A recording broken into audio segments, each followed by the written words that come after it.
MGR TV நேயர்களுக்கு அன்பு வணக்கம். நம்மோடு காங்கிரஸ் கட்சியை சார்ந்த திரு ராவுத்தர் இப்ராஹிம் இணைந்திருக்கிறார். வாருங்கள் அவரோடு பேசலாம். சார் வணக்கம். வணக்கம் மார்ஷல். விஜய் மாநாட்டில் 48 மணி நேரம் ஒரு மிகப்பெரிய உரையாற்றி இருக்கிறார். 2 கட்சிகளையுமே மத்தியில் ஆளக்கூடிய பாரதிய ஜனதா கட்சியும், மாநிலத்தில் ஆளக்கூடிய திராவிட முன்னேற்ற கழகத்தையும் 2 கட்சிகளையுமே சரமாரியாக விமர்சித்திருக்கிறார். இவங்க 2 பேர் தான் என்னுடைய மெயின் டார்கெட், மெயின் எதிரி அப்படின்னும் அறிவிச்சிருக்கிறார். எப்படி பாக்குறீங்க? எரியுது மாலா ஃபேனை போடுன்னு பாக்குறேன். திராவிட மாடல்ல ஒரு அடி, அதாவது அடினா அடி, சரியான அடி. இது வரைக்கும் கட்சி ஆரம்பிச்சு முதல் முறையாக மக்களை சந்தித்த முதல்ல மக்களை சந்திக்கிறாங்க. கொள்கை கோட்பாடு எல்லாம் சொல்லி அந்த முதல் சந்திப்பிலே யார் எதிரின்னு சொன்னதே கிடையாது இது வரைக்கும் யாருமே. நேரடியாக இவர்கள் தான் எதிரி அப்படின்றதையும், குறிப்பா திராவிட மாடல் குடும்ப ஆட்சி, இங்க நடக்கக்கூடிய மலிவான இந்த ஊழல் எல்லாத்தையும் ஒரேடி அடிச்சுட்டு இவர் தான் எனது எதிரின்றதை பதிவு பண்றாரு. அதாவது அரசியல் எதிரின்றத நேரடியாக பதிவு பண்றாங்க. நீங்க சாதாரணமாக திமுக விட்ட நீங்க இது பண்ணாலே அவங்க என்னென்ன சேட்டை பண்ணுவாங்க நமக்கு தெரியும். அதை தாண்டி அரசியல் நேராக எதிரின்னு சொல்லும் பொழுது அவர்கள் எந்தெந்த அளவுக்கு எக்ஸ்ட்ரீம்க்கு விஜயை நெருக்கடிக்கு உள்ளாக்குவாங்கன்னு தெரியும் விஜய்க்கு. எல்லாம் தெரிந்தும் இன்னும் 234 தொகுதியில மாவட்ட செயலாளரே போடல. எந்த கட்டமைப்பு பெருசா இல்ல. ஆனா ஒற்றை முகத்திற்கான கூட்டம் நீங்க பாத்தீங்கல்ல. வெறும் விஜய்ன்ற ஒரு ஒற்றை முகத்துக்கான கூட்டம். இதெல்லாம் தெரிஞ்ச விஜய் இவ்வளவு ஸ்ட்ராங்கா அடிச்சிருக்கிறாருனாக்கா, இது உள்ளபடி அரசியல்ல ஒரு பெரிய அதிர்வை ஏற்படுத்தியிருக்கு. அதுல நீங்க பாத்தீங்கன்னாக்கா, நீங்க அவங்க எல்லாத்தையும் பாசிசம் சொல்றீங்களே, நீங்க என்ன பாயாசமா? அப்படின்னு சொல்லும் பொழுது உங்களுக்கு என்ன புரிஞ்சுச்சு? அப்படி பாயாசம் கிடையாதுப்பா, நீங்க எல்லாம் பாய்சனு. தொடர்ச்சியாக மக்களை இங்க கொண்டுகிட்டு இருக்கிறீங்கன்றத பதிவு பண்றாரு. இந்த பக்கம் பாருங்க, இந்த பக்கம் ஒரு அடி. தெளிவா சொல்லிட்டாரு. இந்த மதவாத, பிரிவினவாத இந்த அரசியல் செய்யக்கூடிய நபர்களை நாங்கள் ஒருபோதும் ஆதரிப்பதில்லை, எதிர்ப்போம்னு சொல்லிட்டாச்சு. அப்ப சித்தாந்த ரீதியான எதிரி யாரு? அரசியல் ரீதியான கொள்கையில எதிரி யாருன்றத ரொம்ப ரொம்ப தெளிவா மக்களுக்கு புரிய வச்சிட்டாரு. அத சொன்னது மட்டும் இல்லாம அவர் சொன்ன இன்னொரு வார்த்தை, நம்ம சித்தாந்தம் சொல்லிட்டு யாரு என்னன்னு சொல்லிருவோம். அதுக்கு பிறகு பாருங்க நம்ம எதிரி எல்லாம் போய் தேடிட்டு எல்லாம் போக வேண்டாம். அவனே உள்ள வாலண்டியரா நம்ம முன்னாடி நின்னு கத்துவான் பாருன்னு சொன்னாரு. கரெக்ட்டா அதே மாரி வாலண்டியரா வண்டியில ஏறி எச் ராஜா உள்ள வர்றாரு. அவராவே கரெக்ட்டா. உள்ள விஜய் கிரிட்டிசைஸ் பண்றாரு. அடுத்து தமிழிசை உள்ள வராங்க. இந்த பக்கம் பாத்தீங்கன்னாக்கா, விஜய் சொன்னதுக்கு எந்த ஒரு சின்ன மாற்றம் கூட இல்லாம நம்மள ஏ டீம், பி டீம்ன்னு சொல்லிட்டு ஒரு பெயிண்ட் டப்பாவ தூக்கிட்டு வந்துருவாங்க. நமக்கு ஒரு சாயத்த அடிக்கிறதுக்குன்னு சொன்னாரு. கரெக்ட்டா ரகுபதி பெயிண்ட் டப்பாவ தூக்கிட்டு வந்துட்டாருங்க. கரெக்ட்டா இதுல என்ன ஒரு காமெடி தெரியுங்களா? இவ்வளவு வருஷம் இவங்க வாங்கி வச்ச சம்பாரிச்சு வச்ச பேர் போச்சு தெரியுமா? அதான் எனக்கு வருத்தமா இருக்கு. ரூ. 200 ஊபிஸ்ன்னு பேர் வாங்கி வச்சிருக்காங்கல்ல. அது எவ்வளவு கஷ்டப்பட்டு வாங்குன பேரு. இப்ப பெயிண்ட் டப்பான்னு மாத்தி விட்டு போயிட்டாப்ல அசால்ட்டா. இப்ப பெயிண்ட் டப்பான்னு தான் தெரியுது. அந்த பெயிண்ட் டப்பாவ தூக்கிட்டு வந்துட்டு, விஜய் பிஜேபியோட சி டீமா. எப்படி? சொல்லுவாங்க கேட்கிறவங்க யாருன்னா ஹெலிகாப்டர் யானை ஓட்டுதான்ற மாரி, இவரு விஜய் பிஜேபியோட சி டீமு. ஏபிலாம் இல்லாம ஒரு புதுசா கண்டுபிடிச்சிருக்காரு சீன. எப்பா அவரு captain China C for captain எடுத்துங்க. அந்த கூட்டத்தோட தலைவனாக அவர் வந்திருக்கிறாரு. ஆனால் உங்களை என்ன சொன்னார்ன்னு முதல்ல உங்களுக்கு புரியல. இந்த ஊழல் செஞ்சு கொண்டு இருக்கிறீங்க. இங்க சாதிய பாகுபாடுன்றது வெறும் பிஜேபி சொன்ன வார்த்தையா மட்டும் நம்ம கடந்து போயிட முடியாது. தொடர்கதையாக சாதிய பாகுபாடை இங்க செஞ்சு கொண்டிருக்கக்கூடிய சாதிய கட்சிகளா இருக்கட்டும், அல்லது இங்க இருக்கக்கூடிய திமுகவா இருக்கட்டும். நீங்க வேங்கை வயல்ல நடந்தது என்ன சாதிய பாகுபாடு தானே?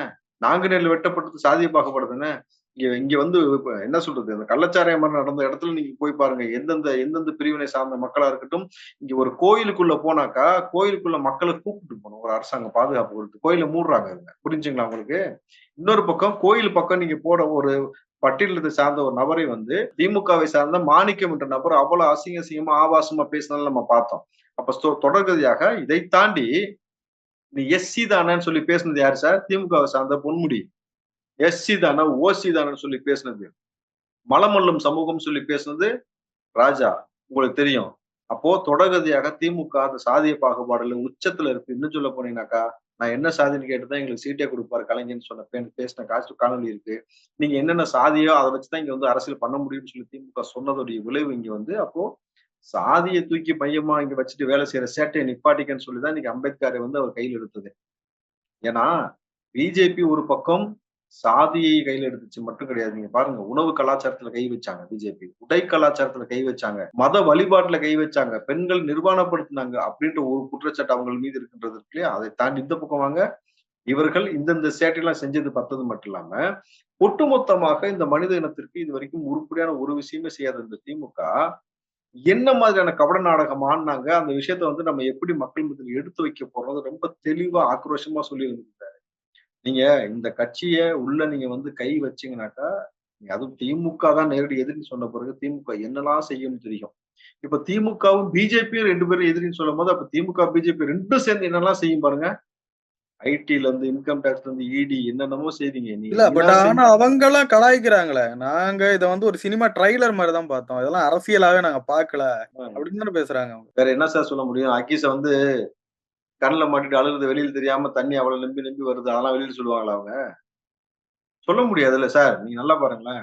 இப்ப திமுக மாநாடு போடுதுனாக்கா, திமுக மாநாட்டுக்கு 234 மாவட்ட செயலாளர். இப்ப திருச்சினா கே.என். நேரு, மதுரைனா வந்து இவர் இருக்கிறாரு. பத்திரப்பதிவுத்துறை இந்த மாரி ஒவ்வொரு ஊருக்கும் ஒவ்வொரு பேர் இருக்கிறாங்க. அந்தந்த நபர்கள் கூட்டத்த கூப்பிட்டு வருவாங்க. இங்க வந்து அந்த மாரிலாம் எதுவுமே போடலையே சார்.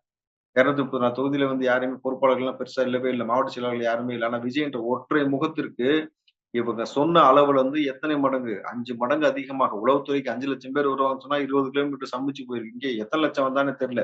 கிட்டத்தட்ட 8லருந்து 10 வரைக்கும் போகுன்ற மாரிலாம் கணக்கு வருதுன்னும் பொழுது, இவ்வளோ பிரம்மாண்டமான கூட்டம் குறிப்பா இந்த திராவிட மாடல் அரசு குடிக்க வச்சிருக்கு சார். அத நீங்க மறந்துட்டே கூடாது. இத தாண்டி இவ்வளவு பேர் குடிக்காம அவ்வளவு தன்னிச்சையா அங்க வந்து நிக்கிறான் விஜய்க்காகன்னும் பொழுது தானே உங்களுக்கு ஒரு நடுக்கம் ஏற்படுது. ஏன்னா, விஜய் சொல்லக்கூடிய இன்னொரு விஷயத்த நீங்க ரொம்ப முக்கியமா கூர்ந்து கவனிக்கணும். இந்த இந்த திமுக என்ற ஒரு கட்சி மட்டும் இந்த நாட்டை எவ்வளவு கபளீகரம் செய்து கொண்டிருக்கிறது. இவங்க நம்மள ஏதோ இந்த ட்விட்டர்ல கம்பு சுத்துற கூட்டம்னு நெனச்சுட்டு இருக்காங்க. இந்த அல்லற சில்லற பசங்கலாம் வச்சுக்கிட்டு இவங்க ட்விட்டர்ல பண்ற சேட்டெல்லாம் செய்ய ஆரம்பிப்பாங்க. பயாஸ்கோப்ல நமக்கு காட்டுவாங்க. இந்த பெயிண்ட் டப்பாலாம் எடுத்துட்டு வருவாங்க. இந்த மாரி பல விஷயங்கள் செய்வாங்கன்னு சொன்னது, அப்படியே அடுத்தடுத்த செகண்ட் அவர் பேசி முடிச்ச உடனே கதற ஆரம்பிச்சுட்டாங்க. ஆர்.எஸ். பாரதி ஒரு பக்கம் வந்து அவர் கதர்றாரு. நாங்க அதாவது எங்கள் மீது தான் கல்லடி விழுகும். காய்ச்ச மரத்துல தான் கல்லடி விழுகும்ன்ட்டு. எப்பா கல்லடி தொடர்ந்து நீ வாங்கிட்டு இருக்கன்னு உனக்கு புரியுதா? புரியலையான்னு நான் கேட்கிறேன் திமுகவுக்கு. என்ன நீ காய்ச்ச மரம் கிடையாது. புரியுதுங்களா? உங்கள சுத்தி இருப்பது காய்ச்ச மரம் கிடையாது. உங்கள இங்கிருந்து விரட்ட வேண்டிய கட்டாயம் இருக்கு. அது கொலை வீடு மாரி இருக்கு. எல்லாத்துக்கும் ஒரு அச்சுறுத்தல் ஏற்படுத்திட்டு இருக்கின்றது தானே இங்க பிரச்சனையே. உங்களால வந்து இந்த சமூகத்தில் பிளவுகள் செய்ய முடியாமல், நீங்கள் செஞ்ச இதுவரைக்கும் செஞ்சு வச்சிருக்க ஒரு விஷயம் சொல்லட்டுமா? எதற்காக இவர் அம்பேத்கர கையில் எடுத்தாரு? நீங்கள் இன்னும் அம்பேத்கர் உங்களுக்கு தேவைப்படுகிறார். எதற்கு தேவைப்படுகிறார்? அரசியல் செய்வதற்கு, சாதிய பிளவு ஏற்படுத்துவதற்கு. சார் கலைஞர் கருணாநிதி சிலை வெளியில இருக்கு சார். சட்டமேதை அம்பேத்கரோட சிலை ஏன் இன்னும் கூண்டுக்குள்ள இருக்கு? உங்களால ஒரு ஒரு திருட்டுத்தனம் பண்றான், அயோக்கியத்தனம் பண்றான். அவன் வந்து காவல்துறை கைது பண்ணுது. கடைசியில பார்த்தீங்கன்னா, அவன் வழுக்கி விழுந்திருப்பான். பாத்ரூம்ல கை உடைஞ்சு, கால் உடைஞ்சு கட்டு போட்டுட்டு இருக்கிறான். இந்த செய்தி இப்போ வரைக்கும் பார்க்கிறோம்ல. அம்பேத்கர் சிலை மீது கை வைப்பவனுக்கு ஏன் கை, கால் உடையல? ஏன் வழுக்கி விழுகல? அப்ப ஏன் உங்களுக்கு அந்த நடவடிக்கை எடுக்கிறதுக்கான திராணி வரல? உங்களுக்கு தேவைப்படுது. உங்களுக்கு ஒரு கேவலமான ஒரு பிரிவினவாத அரசியல் செய்யணும்ன்றது உங்களுடைய நோக்கமாக இருக்கிறது. அதனால தான் அம்பேத்கரை இன்னும் கூண்டுக்குள்ள வச்சிருக்கிறீங்க. சார் அம்பேத்கர் என்ன சார் சொன்னாரு? அம்பேத்கர் சொன்னது நீங்க காமராஜர் சொன்னது எடுத்து பாருங்களேன். கடைக்கோடியில நீ இருந்தா கூட உன்னை உச்சாணி கொம்புக்கு கொண்டு போய் உட்கார வைக்கிறது இந்த கல்வி. இந்த கல்வியை கையில எடுன்னாரு. உன்னை நீ வந்து படிச்சு பெரிய ஆளா வந்து ஒரு பெரிய பொசிஷன் பண்ணிட்டு நீ என்ன சாதனையை பார்க்க மாட்டாயா? அந்த சாதியெல்லாம் அங்க மறைஞ்சு போயிரும். நீ செஞ்ச சாதனை தான் கண்ணு முன்னாடி வரும்னு சொல்றாரு. அப்போ இவர் சொல்ற பாதையில விஜய் கையில எடுக்கும்பொழுது, அப்ப மக்கள் இப்படி தெளிவான சிந்தனையோட வந்துட்டாக்கா, நம்ம எப்படிப்பா பிரிவினவாத அரசியல் படுத்துறது? நம்ம எப்படி சாதியில அரசியல் பண்றதுன்னு இவங்களுக்கு ஒரு பயம் இருக்குல்ல. அந்த பயம் தான் வந்து இன்னைக்கு வந்து கதறானுங்களே தவிர, ஏன் சார் நான் கேட்கிறேன். இப்ப டெக்னாலஜி வளர்ந்துருச்சு. நீங்க முன்ன ஒரு காலத்துல சிலைய வந்து நைட் உடைச்சுட்டு போயிட்டாங்கன்னு கதை சொல்றீங்க. ஒரு பிரச்சனை வருதுன்னு கூண்டுக்குள்ள வச்செல்லாம் சொல்றீங்கல்ல. சரி யார் சிலைக்கு இல்லாத இந்த சிலைக்குன்னு சொல்றீங்கல்ல. சரி இப்ப டெக்னாலஜி வளர்ந்துச்சா? சிலைய சுத்தி 4 சிசிடிவி போடலாமா? எவன் வச்சா, எவன் அடிச்சான்னு உங்களால கண்டுபிடிக்க முடியாதா மார்ஷல்? எதார்த்தமா சொல்லுங்க. முடியுமா? முடியாதா? இன்னும் எதற்காக அம்பேத்கர கூண்டுல வச்சிருக்கீங்க? எந்த பிரிவினவாத அரசியல்? இன்னும் சொல்லப்போனா, இன்னைக்கு வரைக்கும் இரட்டை கொலை முறை இருக்கா இல்லையா? இன்னைக்கு வரைக்கும் வேங்கை வயலுக்கு வந்து அண்ணன் திரும்ப தான் வந்து போராடணும்னு ஒரு நிலைமை கொண்டு வந்து வச்சிருக்கீங்க இல்லையா? இன்னைக்கு அதனால தான் இந்த வார்த்தைய அவர் பதிவு பண்றாரு. அதிகாரத்தில் பங்கு கொடுக்கப்படும். விஜய் சொல்றாருல்ல. அந்த அதிகார பங்குன்றது அதிகாரத்தில் பங்கு வேணும், ஆட்சி அதிகாரத்தில் பங்கு வேணும்னு கேட்டது அண்ணன் செல்வ பெருந்தகை கேட்டாரு. காங்கிரஸ் கட்சியோட தலைவர். அதுக்கப்புறம் சிதம்பரத்துடைய மகன் கேட்டாரு. கார்த்திக் சிதம்பரம் கேட்டாரு. அதுக்கு பிறகு அண்ணன் திரும்பவும் அதைத்தான் சொன்னாரு. அதிகாரத்தில் பங்கு வேணும்னும் பொழுது, இவர்கள் அதிகாரத்தில் பங்கு கொடுக்காமல் விடுதலை சிறுத்தை கட்சியை வெறும் விழுப்புரம் சிதம்பரம் கட்சியாக மாத்தி வச்சிருக்காங்கல்ல. இந்த கோட்பாடு மாறணும்னாக்கா, இந்த ஸ்ட்ராட்டஜி தான் போணும். ஏன்னா, இப்ப வரக்கூடிய எலக்ஷன் வந்து பாத்தீங்கன்னாக்கா, சட்டமன்றம். சட்டமன்றத்துக்கு பொது எதிரி யார் என்பதை முடிவு செய்ய வேண்டிய நேரம் வந்து விட்டது என்பதால், ஒட்டுமொத்தமாக எல்லாரும் சேர்ந்து முடிவெடுக்க வேண்டியது திமுக தான்றத பகிரங்கமா சொல்லியிருக்கிறாரு. அதனால தான் நம்ம போன நேர்காணல்ல கூட உங்கள்ட்ட சொன்னேன். அதிமுகவோடு விஜய் கூட்டணி வைப்பார். சொன்னனா? ஜெயலலிதாவும் விஜயகாந்தும் என்ன செஞ்சாங்களோ அத இவரு செய்வார்ன்னு சொன்னேன். அது அப்படியே ரிப்பீட் ஆகும் வரலாறு. அதே மாரி எதிர்க்கட்சி வரிசையில திமுக தூக்கி வெளியில போடுவாங்கன்னு சொன்னேன். இதை தாண்டி விஜய் இன்னொரு விஷயம் சொல்லியிருக்கிறாரு. அதிகாரத்தில் பங்கு. அப்ப அந்த அதிகாரத்தில் பங்கு கேட்டது யாரு? காங்கிரசும், விடுதலை சிறுத்தையும். இந்த விஷயத்தையும் நான் சொன்னேன். ராகுல் மனதில் இருப்பது விஜய், விஜய் மனசுல இருக்கிறது ராகுல். ஸ்டேட்ட நீ பாத்துக்க, சென்ட்ரல் நான் பாத்துக்கிறேன் முடிவு எடுத்திருக்காங்க. இப்போ அழகா அதிமுக, விஜய், காங்கிரஸ், விடுதலை சிறுத்தை. இதை தாண்டி விஜய் சொன்ன ஒரு குட்டி கதை இருக்கு. சின்ன பையன் எதிரிகளை பார்த்து சிரிச்சான். பாம்பு வந்ததுனால பாம்பு புடிச்சு விளையாண்டான். அவனுக்கு பயம் இல்ல அந்த பாம்ப பார்த்தா. அந்த பாம்பு தான் அரசியல் அப்படின்னு சொன்னாரு. அப்போ இது கூட அண்ணன் திரும்ப சொன்ன வார்த்தையை பொருத்தி பாருங்க. அவரு மக்கள் நல கூட்டணி வச்சிருந்த போது சொன்னாரு, திமுக என்பது கொடிய விஷப்பாம்பு. இந்த பாம்புகளில் இருந்து மக்களை காப்பாற்ற வேண்டும். இதே வார்த்தையை ஜவஹர்லாலும் சொன்னாரு. தமிழ்நாடு முஸ்லிம் முன்னேற்ற கழகத்துடைய தலைவர். அப்ப அந்த பாம்பு கதை ஒத்து வருதா? அதிகார பகிர்வு ஒத்து வருதா? கூட்டணி வைக்கிறதுக்கான எல்லா சாத்தியக்கூறும் வந்துருச்சா? இவ்வளவுதான். இவங்க எல்லாம் ஒண்ணு சேர்ந்து சீமான முடிச்சு விட்டாங்க. சிம்பிளா வெளியில போயிருந்துட்டாங்க. அது வரைக்கும் அவராவே அண்ணன் அண்ணேன்னாரு. விஜய் எங்கேயுமே அண்ணன்னு சொல்லல. புரியுதுங்களா? விஜய் வந்து வா நான் கூப்பிட்டதாக விஜய் எங்கேயுமே சொல்லல. விஜய் கூப்பிட்டா நான் போவேன்னு இவர் தான் சொல்லிட்டு இருந்தாரு. அப்ப அண்ணன் சீமான் வந்து இதுவரைக்கும் சொல்லிக்கிட்டு இருந்ததோட விஷயம் நீங்க புரிஞ்சுக்கங்க. மீன் பிடிக்க கத்துக் கொடுக்க மீன் குடுக்கறத விட மீன் பிடிக்க கத்துக் கொடுங்கன்னாரு. அதுக்கு இவர் சிம்பிளா அதுக்கே அவர் ஸ்டைல்ல பதில் சொல்லிட்டு போயிறாரு. மீன் பிடிக்க கத்துக் கொடுப்பது மட்டும் இல்ல, மீன் கிடைக்காத, மீன் இல்லாத நபர்களுக்கு நம்ம மீன குடுக்கணும். விச் மீன்ஸ் யங்ஸ்டர்ஸ் மட்டும் போய் வந்து அரசியலுக்குள்ள வர்றான்ற மாரி யங்ஸ்டர்ஸ் மட்டும் கடல்ல போய் மீன் பிடிச்சா, குழந்தைங்க இருக்கு, வயது முதிர்ந்தவங்க இருக்காங்க, பெண்கள் இருக்காங்க. எல்லோருக்கும் யார் குடுப்பா? நம்ம தானே குடுக்கணும். நீங்க என்ன குடுக்குறீங்க? டெட்ரா பேக் அறிமுகப்படுத்துறதுக்கு முயற்சி எடுக்கிறீங்க. சாராயத்த குடுக்கறதுக்கு முயற்சி எடுக்கிறீங்க. கள்ளச்சாராயம் உங்க ஆட்சியில வந்து தொடர்ச்சியாக 2 முறை நடந்து கொண்டே இருக்கிறது. ஒரு ஏர் ஷோ நடத்துறதுக்கு ஒழுங்கா துப்பு கிடையாது உங்களுக்கு அப்படின்னும் பொழுது, தொடர்கதையாக இதெல்லாம் கவனிச்சு தான் ஸ்ட்ராட்டஜிக்கல் மூவ். அதாவது அடியே சரியான அடியா இருக்குமா. அதாவது விஜய் ஸ்டைல்லயே சொன்னோம்னா, யார அடிச்சு பூமி அதிரி அப்படியே பொறி கிளம்புறது தெரியுதோ, அதான்டா தளபதின்ற மாரி தெளிவா அடிச்சிருக்கிறாப்புல. இது உள்ளபடி வரவேற்கக்கூடிய விஷயம் பார்க்கிறேன். இதுல இன்னொரு விஷயம் பார்க்கணும்னா, மாநாடு கூட்டிட்டாரு, கொள்கைய அறிவிச்சுட்டாரு, கூட்டமும் வந்துருச்சு. இதெல்லாம் ஓட்டா மாறுமா? வாக்கா மாறுமா? அப்படின்றதுல ஒரு கேள்விய முன்வைக்கிறாங்க. ஆமா. நீங்க இதுவரைக்கும் கூப்பிட்டு வந்த காசு இதுவரைக்கும் மாநாடு போட்டு திமுக கூப்பிட்டு வந்ததெல்லாம் காசு குடுத்து, சோறு குடுத்து, பிரியாணி குடுத்து, சரக்கு குடுத்து, பத்தாததுக்கு அங்க வந்தவன் அண்டா குண்டாலாம் திருடிட்டு போனாய்ங்க சேலம் மாநாட்டுல. இவ்வளோ செஞ்ச நீங்க, இவ்வளோ பண்ணி வந்த கூட்டம், அதுக்கப்புறம் எலக்ஷனுக்கும் நீங்க காசு குடுத்து தான் ஓட்ட வாங்குனீங்க. புரியுதுங்களா? இது காசு குடுக்கல. 234 மாவட்ட செயலாளர் கிடையாது. ஒற்றை முகம் விஜய்க்காக வந்த கூட்டம் சார். இது ஓட்டா கன்வெர்ட் ஆகாதுன்னு எப்படி நீங்க முடிவு பண்ண முடியும்? அடிச்ச அதிர்வு எந்த அளவுக்கு பாருங்க. தமிழ்நாட்டுல மட்டுமா தலைப்புச் செய்தி? நீங்க பாத்தீங்கன்னாக்கா லைவ் பாண்டிச்சேரியில லைவ் போயிட்டு இருக்கு. கேரளால லைவ், கர்நாடகா, ஆந்திரா எல்லாமே லைவ். நீங்க சிங்கப்பூர், மலேசியால இருந்து இங்க வந்து வேலை செஞ்சிருக்காங்க. விஜய் கட்சியில இங்க வந்து உட்கார்ந்துருக்காங்க 1 வாரம்னாக்கா, அப்ப இன்டர்நேஷனல் ஐகானா இருக்கக்கூடிய மக்கள் அவர அத்தன பேர் நாடி வந்திருக்கிறாங்களா? அதான் அவரே சொல்றாருல்ல, உச்சத்துல இருக்கிறேன். நான் பீக்ல இருக்கிறேன். எல்லாத்தையும் விட்டுட்டு ஏன் வரேன்? உங்களுக்காக வரேன். சொல்லும்போது சொன்னாரு, நான் ட்விட்டர்ல கம்பு சுத்துறவன் கிடையாது. களத்துல மக்களுக்காக வாழ்ந்தவன். சேர, சோழ, பாண்டிய மன்னர்கள் எப்படி கட் அவுட் வச்சபோது கூட விஜய் கட் அவுட் வச்சுட்டு சொன்னாங்களோ, சேர, சோழ, பாண்டிய மன்னர்கள் எப்படி வந்து வாளேந்தி மக்களை காப்பாற்றுவதற்காக யுத்தம் செய்தார்களோ, அது போன்று இங்கு திமுகவிடமிருந்து காப்பாற்றுவதற்கு யுத்தம் செய்ய தயாராயிட்டுன்றதையும் பதிவு பண்றாருல்ல. நீங்க இது ஓட்டா கன்வெர்ட் ஆகாதுன்னு இவங்க இப்படி பேசிட்டே உட்கார்ந்திருக்க வேண்டியதுதான். விஜய் மாநாடு நடத்த முடியுமா? நடத்த முடியாது. விஜய் எல்லாம் யாரைய பத்தி பேச மாட்டாரு. அக்ரெசிவா பேச தெரியாது. நேரடியா யாரும் எதுன்னு சொல்ல மாட்டாரு. நடந்துகிட்டே வருதே. அப்ப இது மட்டும் நடக்காதுன்னு எப்படி நம்புறீங்க? சார் விஜயகாந்த விட இந்த முறை இவருக்கு வந்த கூட்டம் ஜாஸ்தி சார். புரியுதா உங்களுக்கு? அப்போ வந்து நீங்களா உங்க திருப்திக்கு பேசிக்க வேண்டியதுதான். நடக்காது, நடக்காது, நடக்காதுன்ட்டு. ஆனா ஒவ்வொன்னும் நடந்து கொண்டே இருக்கிறது. கண்ணுக்கு முன்னாடி. எடப்பாடி அவரும் தெளிவா பதிவு பண்றாருல்ல. அவர் விமர்சிச்சது திமுகவ, அவர் அடிச்சது திமுகவ எங்களுக்கு கிடையாதுன்றத அவரும் பதிவு பண்றாரு. சார் பாட்டாளி மக்கள் கட்சி அவ்வளவு சீக்கிரம் ஒருத்தர் இறங்கி வந்துலாம் பேசாது. இன்னைக்கு 90% எங்களுக்கும் அவருக்கும் ஒத்து போகுது. நாங்க வரோம், உள்ள வரோம்ன்றாங்க. ஆனா சீமான் என்ன சொல்றாரு? "ஒண்ணு நீ சாம்பார் வை, இல்ல கருவாட்டு குழம்பு வை. கருவாட்டு சாம்பார்ன்னு சொல்லாதங்கிறாரு."